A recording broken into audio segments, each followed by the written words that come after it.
आपने बजट 2021-22 के ऊपर बोलने का मौका दिया, इसके लिए बहुत बहुत धन्यवाद।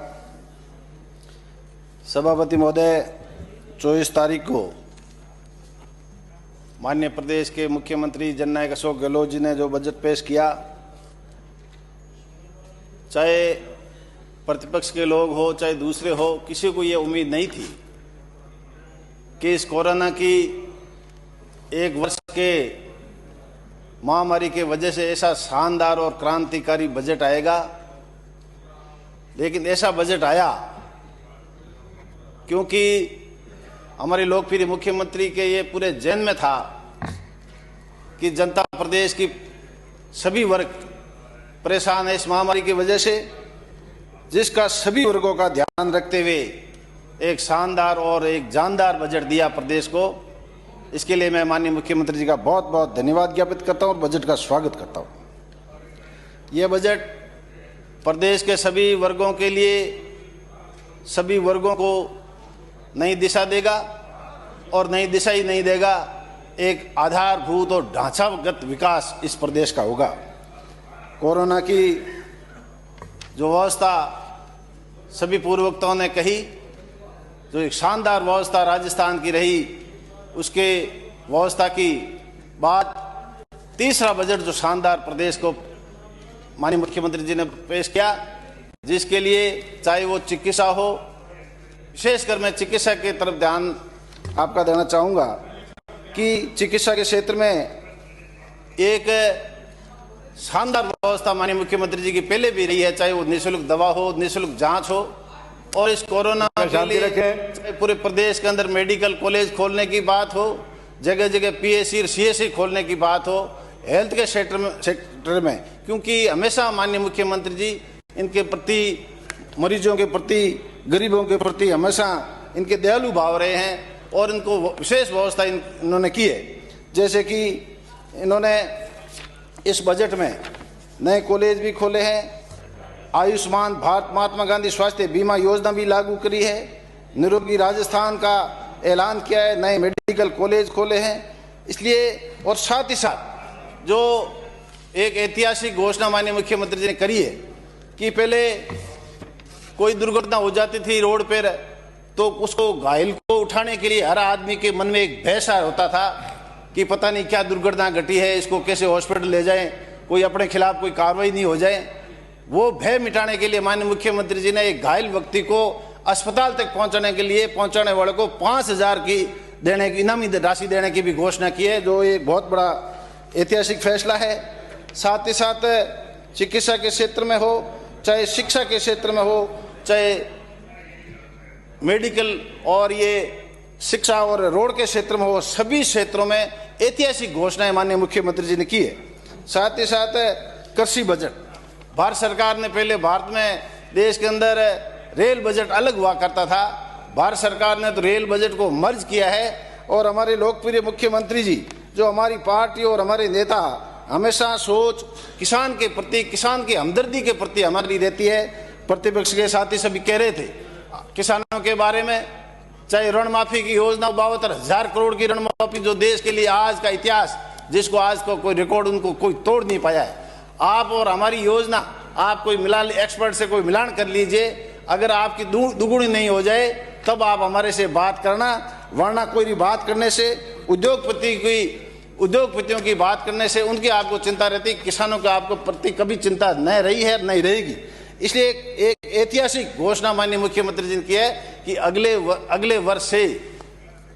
कृषि बजट, अलग से कृषि बजट, कितना बड़ा फैसला माननीय मुख्यमंत्री जी ने अलग से करने की घोषणा करी है।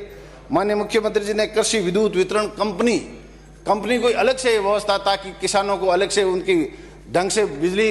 आपूर्ति हो सके, उनकी बिजली की समस्या को ढंग से दुरुस्त किया जा सके, वो भी एक बहुत बड़ी घोषणा की है। साथ ही साथ पशुपालन, जो हमारा प्रदेश पशुपालन क्षेत्र में बहुत बड़ा, पशुपालन भी अपने क्षेत्र में रहते हैं प्रदेश में, इनको 102 मोबाइल वेटरनरी सेवा का घोषणा करी है। चाहे वो सेवा गौशाला में हो, ये लोग गायों की बात करते हैं, गायों की पिछले बार नंदी गौशाला प्रत्येक ब्लॉक में खोलने की घोषणा की, उसके लिए बजट का माननीय मुख्यमंत्री जी ने प्रावधान किया इस बजट में। और साथ ही साथ जो 102 डायल करने से मोबाइल, वेटनरी मोबाइल, चाहे वो गौशाला में जरूरत हो चाहे दूसरी जगह, माननीय मुख्यमंत्री जी घोषणा करिए। और साथ ही साथ राजस्थान पशु चिकित्सा रिलीफ सोसाइटी, जो दूसरे अस्पतालों में जो होते हैं, मनुष्य के अस्पतालों में जो होते हैं, उस तरह से पशुओं के भी एक रिलीफ सोसाइटी घोषणा करिए। माननीय मुख्यमंत्री जी का मैं धन्यवाद देना चाहूँगा। और साथ ही साथ चिकित्सा के साथ साथ माननीय मुख्यमंत्री जी के जहन में है, उनके ध्यान में है कि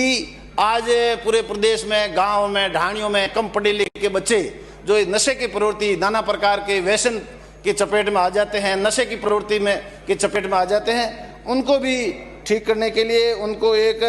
नया ज्ञान और देने के लिए, बच्चों के नशे की प्रवृत्ति रोकने के लिए नेहरू बाल संरक्षण योजना की घोषणा माननीय मुख्यमंत्री ने की है, ताकि उसको बच्चों को ये नशे की प्रवृत्ति को छोड़ाया जाए, व्यसन करने के आदत को छोड़ाया जाए। इस तरह के फैसले, बड़े बड़े फैसले माननीय मुख्यमंत्री जी ने किए। इसलिए मैं आपको ध्यान इस ओर भी देना चाहूँगा कि जो मनरेगा के अंदर चिकित्सा के साथ साथ भी मजदूरों को, गरीब मजदूरों को और विकलांगों को, दूसरे को मजदूरी देने के लिए जो मनरेगा के अंदर जो 100 दिन का रोजगार मिलता था, उसको 200 दिन का रोजगार किया है। इसके लिए मैं माननीय मुख्यमंत्री जी का बहुत बहुत धन्यवाद देना चाहूँगा। साथ ही साथ जो शिक्षा के क्षेत्र में एक सपना हुआ करता था, पैसे वाले लोग अंग्रेजी बच्चों को इंग्लिश स्कूल में पढ़ाने भेजते थे। एक गरीब आदमी, उनका एक सपना होता था कि आज मेरे पास भी पैसे होते तो मैं भी मेरे बच्चे को, पोते को अंग्रेजी स्कूल शिक्षा में समाप्त करें। 1 मिनट साहब, 2 मिनट, अभी मेरे क्षेत्र पे आ रहा हूँ। साथ ही साथ जो पेयजल की जो बात थी, पेयजल की परियोजना, मैं मेरे क्षेत्र की बात करूं, माननीय सभापति महोदय, मेरे क्षेत्र में पिछले बजट में माननीय मुख्यमंत्री जी ने घोषणा करी थी, मेरी पीलो सदरी जंबेसर नगर योजना की डीपीआर की घोषणा करी थी, भेड़ ढलाइया पार्ट सेकंड के डीपीआर की घोषणा करी थी, अऊ मोरिया योजना की घोषणा करी थी और क्षेत्रावत टेचू योजना की घोषणा करी थी, जिसकी इस बजट में वित्तीय स्वीकृति जारी कर और काम शुरू करने की घोषणा करी है, जिससे मेरे विधानसभा क्षेत्र की करीब 85 पंचायतें को लाभान्वित मिलेगा, गांव और ढाणियों को। क्योंकि मुख्यमंत्री जी को ये ध्यान है कि मारवाड़ के अंदर गांव लोग ढाणियों में रहते हैं, भारी लू चलती है, आंधी चलती है, इसलिए वहाँ गांव और ढाणी में ड्रिंकिंग वाटर के लिए कोई व्यवस्था नहीं है। जोधपुर जिले के ग्रामीण क्षेत्र के ड्रिंकिंग वाटर के लिए जहाँ कोई दूसरी योजना नहीं है, इसलिए थर्ड फेज के लिए माननीय मुख्यमंत्री 1458 करोड़ की योजना की भी काम शुरू करने की घोषणा की है, ताकि पूरे जिले के अंदर गांव ढाणियों में लोगों को मीठा पानी मिलेगा। और विशेषकर मेरे विधानसभा क्षेत्र में 85 पंचायतें इस 3 योजनाओं से लाभान्वित होगी और शेष पंचायतों का थर्ड फेज के बाद में भी काम शुरू करने का माननीय मुख्यमंत्री जी ने ऐलान किया है। मेरे आऊ को